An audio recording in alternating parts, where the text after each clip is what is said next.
आज हम जिस टॉपिक पर बात करें वो वाकई सोचने पर मजबूर कर देता है।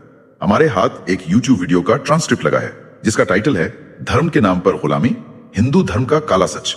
हाँ, अब ये टाइटल ही अपने आप में काफी प्रोवोकेटिव है।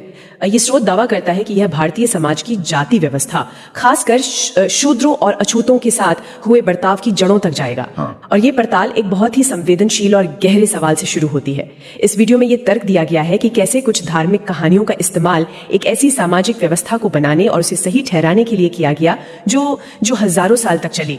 आज हम इसी के तर्कों को परत दर परत समझने की कोशिश करेंगे और ये साफ कर दें कि हमारा विश्लेषण पूरी तरह से हमें दी गई सामग्री पर आधारित है। बिल्कुल, हमारा मकसद सिर्फ इसमें पेश किए गए नजरिए को बिना किसी लाग लपेट के सामने रखना है। हाँ, ये जरूरी भी है क्योंकि स्रोत का दावा बहुत बड़ा है।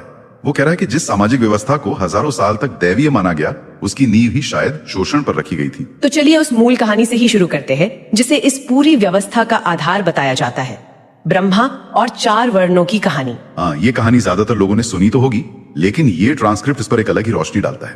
तो कहानी के मुताबिक ब्रह्मा ने सृष्टि की रचना की और इंसानों को 4 वर्णों में बांटा।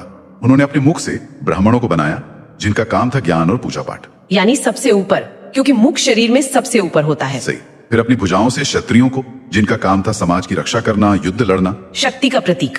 इसके बाद अपनी जंघाओं से वैश्यों की रचना की, जिनका जिम्मा था व्यापार और कृषि के जरिए समाज का पेट भरना। और आखिर में अपने चरणों यानी पैरों से शूद्रों को बनाया, जिनका एकमात्र कर्तव्य था ऊपर के 3 वर्णों की सेवा करना। हाँ, मतलब जन्म से ही किसी का काम और उसकी इज्जत सब तय हो गई। शरीर के जिस अंग से पैदा हुए, समाज में वही जगह मिल गई। बिल्कुल, पैर शरीर का भार उठाते हैं लेकिन सबसे नीचे होते हैं, तो शूद्रों का काम भी सेवा करना और समाज में उनका दर्जा भी सबसे नीचे। ये तो सुनने में एक बहुत कठोर बंटवारा लगता है। और यहाँ पर लेखक का नजरिया ये है कि यह सिर्फ एक आध्यात्मिक कहानी नहीं है, इसे सत्ता, नियंत्रण और यूँ समझिए कि शोषण के एक बेहद कारगर औजार के तौर पर देखा गया है। अच्छा, सोचिए, जब आप ये कह देते हैं कि यह व्यवस्था किसी इंसान ने नहीं बल्कि खुद ईश्वर ने बनाई है, तो आप उस पर सवाल उठाने का हक ही छीन लेते हैं। सही बात है। अगर किसी ने अपनी स्थिति पर सवाल उठाया तो वो सिर्फ समाज के खिलाफ नहीं, बल्कि सीधे सीधे ईश्वर के खिलाफ जा रहा है। ये एक बहुत मजबूत साइकोलॉजिकल टूल बन गया। हाँ बिल्कुल। और ये ट्रांसक्रिप्ट इस बात पर जोर देता है कि इस विचार को जानबूझकर उस समाज में फैलाया गया जो ज्यादातर पढ़ा लिखा नहीं था।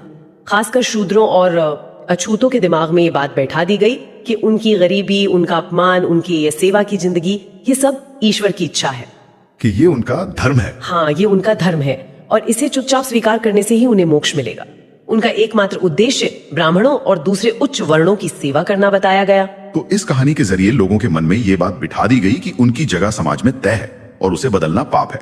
लेकिन ये तो हुई सिद्धांत की बात। असल में